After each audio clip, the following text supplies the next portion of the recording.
Okay, we're going to talk about resting membrane potential and answer the questions: what is a resting membrane potential? What creates it? What is used to calculate it? And what maintains it? Hello, everyone. My name is Dr. Morton, and I'm the noted anatomist. It would be difficult to exaggerate the significance of this transmembrane electrical potential difference we call a resting membrane potential. That we'll see it as this like negative 90 millivolts on the internal surface of our cell membrane. This electrical gradient exists in every single one of our 70 trillion cells. It influences the transport of every one of those cells, the driving force in the movement of sodium and therefore water, and it's essential in the signaling process. I just wanted to mention that at the beginning about how important this resting membrane potential is for every medical student to learn. Now, let's begin by answering the questions: what is a resting membrane potential? Well, it's the electrical potential difference across the cell membrane when the cell is in a non-excited state. So resting, the cell's at rest. Membrane, the differences in ion concentration across the membrane, inside relative to outside the cell. And the potential is caused by the separation of ions across the cell membrane, which creates the electrical potential energy measured by voltage. So resting membrane potential is also called RMP, or resting potential, or even resting VM. How is resting membrane potential measured? Well, we measure voltage at one point inside the cell relative to another outside the cell using a voltmeter, where we have a microelectrode and a reference electrode, where we measure the voltage using the microelectrode with respect to the reference electrode. So we take a look at this bathing solution. We measure the voltage at one point with respect to another. There's no potential difference or in between the two, so the voltmeter reads 0. Now, let's add a cell. And what will happen when we place the microelectrode inside the cell, with reference outside the cell with that reference electrode? So you ready? There's no potential difference, but watch. Now there is a difference in potential. No difference because they're both outside, but shing, as soon as you put it inside that microelectrode, it measures a difference. The inside of a cell is more negative than the outside, and it registers as more negative on a voltmeter. So that is our resting membrane potential. We also show this in a graph where you see it's measured in 0. It's not polarized. The microelectrode's outside in the bathing solution. Now watch, it is now polarized and then not polarized. And so the resting membrane potential measures at negative 80 millivolts on that graph. Now let's add the sodium channels like that, where there's a higher concentration of sodium outside, and these channels are going to open to allow that positive ions to go in to the inside of the cell. But remember, the inside of the cell is more negative, so it measures as negative 80 millivolts, and it shows as polarized on that graph. So what happens to the resting membrane potential when we open the sodium channels? It opens. It allows for this small amount of sodium to rush into the internal surface of the cell. So the inside of the cell membrane has received more positive ions, which then measures as positive 40 on the voltmeter, and it shows that we go from negative 80, and it depolarizes because it becomes less negative. But then we close those sodium channels, and the sodium-potassium pumps restore the concentration of sodium outside and potassium inside the cell, and so we repolarize.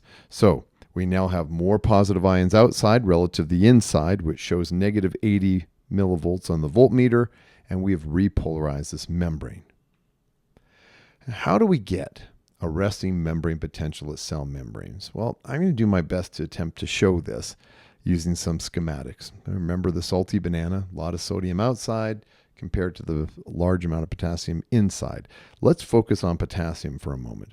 Potassium wants to diffuse down its concentration gradient, but the cell membrane is not permeable to ions.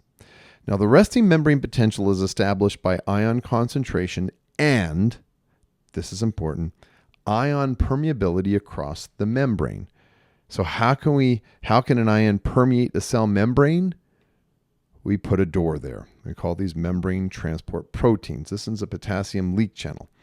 Now, the potassium ions can move in either direction through this leak channel, in or out, and that's based on concentration gradients or electrical gradients.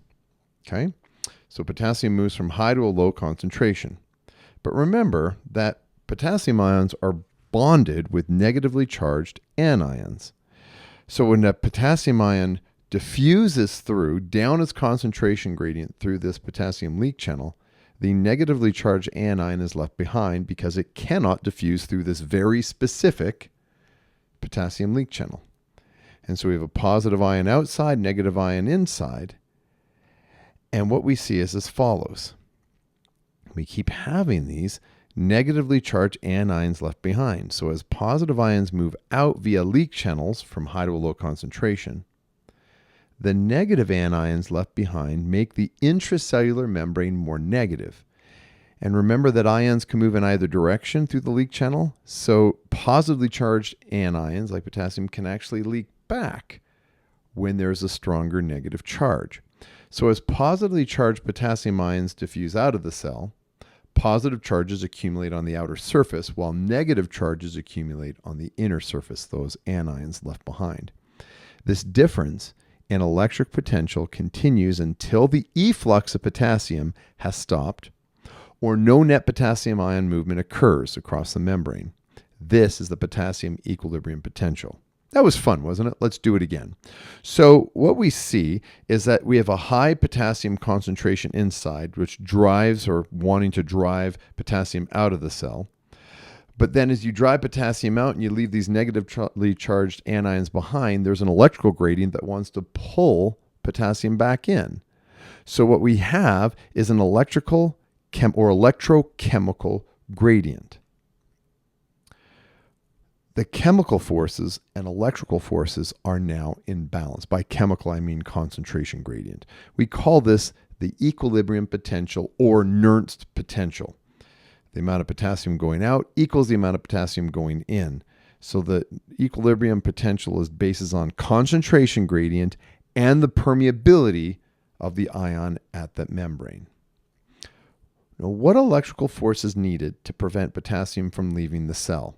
Well, let's do a little experiment, a thought experiment. We have a cell with a high intracellular potassium.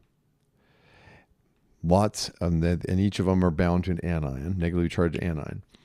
And there's no extracellular potassium. What would the electrical chemical gradient look like? Well, there's a really strong concentration gradient wanting to push potassium out of the cell, and there's zero electrical gradient because all the charges are paired. So we're at 0 millivolts for membrane potential. Now what happens when we introduce only potassium leak channels? So watch what happens. Potassium leaks out, leaving a negatively charged anion. We've gone to negative 20 millivolts.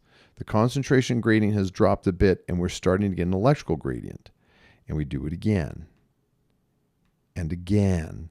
So we're seeing the concentration gradient is starting to diminish because we're putting more potassium outside, but our electrical gradient is growing. And so what we see then is we get to this point where the concentration gradient and the electrical gradient are in balance. The electrical and concentration gradient are in balance, and that happens at negative 88 millivolts. This is the equilibrium potential, or the Nernst potential. It takes negative 88 millivolts to prevent potassium from diffusing out of one of these cells. Now, when this occurs, we take the voltmeter and we stick it inside and look. It goes from 0 to negative 88 millivolts. That's how we can determine experimentally what that membrane potential is. How is that resting membrane potential calculated? Well, we do this through the Nernst equation. Helps us to determine what the resting membrane potential is. And this is showing the membrane potential in millivolts. And then that 60 is the ideal gas constant times temperature over Faraday's constant. From here on out, I'm just going to put 60. And it's the log of the concentration of the ions outside relative to the ion concentration inside.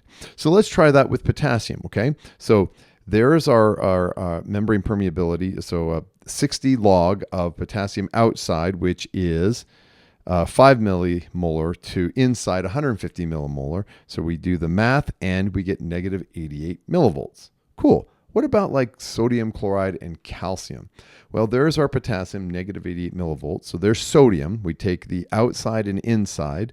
So outside's 142, inside's 10. That gives us positive 69 millivolts. What about calcium? Well, we then do the math and you get positive 111 millivolts. And what about chloride? You do the math and you get positive 85 millivolts. Why is it positive? Because we have a negative charge on that chloride. All right, so let's put inside, and there's our different membrane potentials of potassium, sodium, calcium, and chloride. So to determine the resting membrane potential, do we just add these numbers up and see what the total is? But because we need two things to determine resting membrane potential: concentration gradient and permeability. So the concentration gradient, we have a lot of potassium inside, so it has to drive to the outside, and sodium, calcium on the outside, and it wants to go inside. But there's also permeability. And so the ions moving across the membrane, 90% of all the ions moving across the membrane at rest is potassium. Whereas only 1% sodium, 1% calcium, and 8% is chloride. And so we take 90% of negative 88, that gives us negative 79 millivolts, and 1% of 69 is 6.9, and of 111 is 1.11, and 8% of 85 is negative 0.68. We now add those up because it's the concentration gradient and the permeability, and that gives us a resting membrane potential of negative 84 millivolts. You're like, but wait, that's not exactly what we talked about before. Hold that thought. Because now, how do we maintain this resting membrane potential? Well, it's through the contribution of the sodium-potassium pump. So we have a lot of potassium inside relative to outside, a lot of sodium outside relative to inside, and we add this sodium-potassium pump, which is primary active transport because it uses ATP.